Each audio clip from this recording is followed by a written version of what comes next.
I've always been drawn to abandoned places. Maybe it's the thrill of walking where no one else dares, or the strange beauty of decay.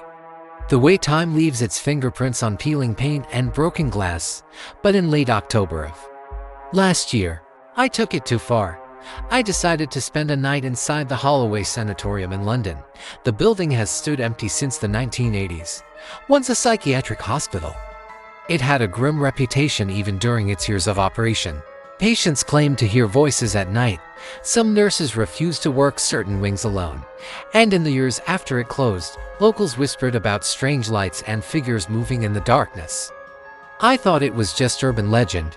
That night was cold, with a light drizzle in the air. My breath fogged in front of me as I stood at the rusted gate, flashlight in one hand, my small backpack in the other.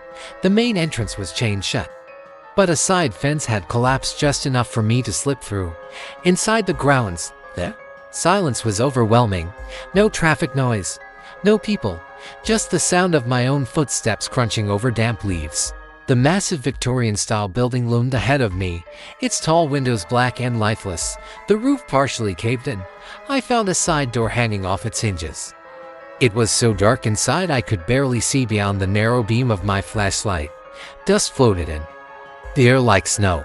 The smell was a mix of mold, rust, and something faintly metallic. I walked through what must have been the reception area, a long desk covered in debris, a toppled wheelchair, and papers scattered across the floor. Most were damp and unreadable, but one was still intact enough to make out Ward 3 patient records. The corridors were a maze. The deeper I went, the colder it got. My footsteps echoed unnaturally, as if the building itself was listening. I reached a long hallway lined with rooms. Inside each were rusted bed frames, some still with stained mattresses, others empty except for the occasional chair or overturned cabinet. I took out my camera and snapped a few photos.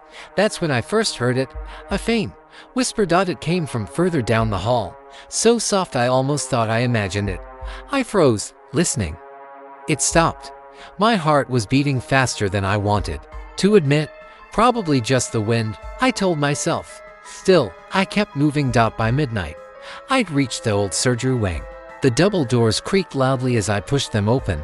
The operating room was almost intact, a single surgical table in the center, an overhead light fixture hanging by its wires. My flashlight caught something scrawled on the far wall in red paint. Leave. I took a step closer, and the air shifted. The temperature plummeted so suddenly that my breath came out in thick clouds. Then I heard it again. The whisper, but this time it was closer. Get out. I spun around, my flashlight beam slicing through the darkness. No one was there. My pulse was pounding in my ears. I backed out of the room, my every instinct telling me to leave. But I had promised myself I would stay the night.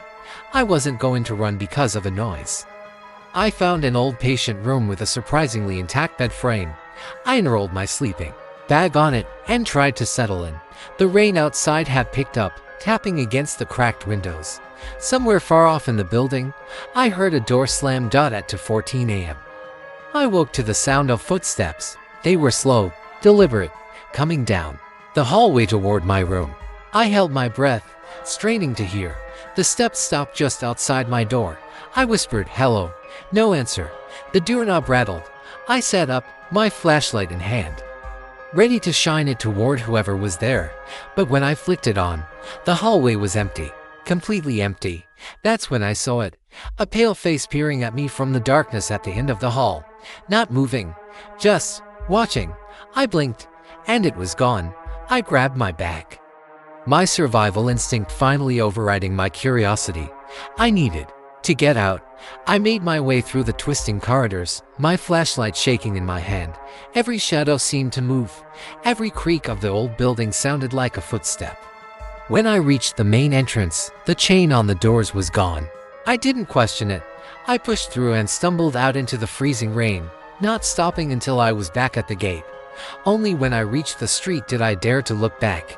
There, in the top window of the sanatorium, stood that same pale figure, watching me leave.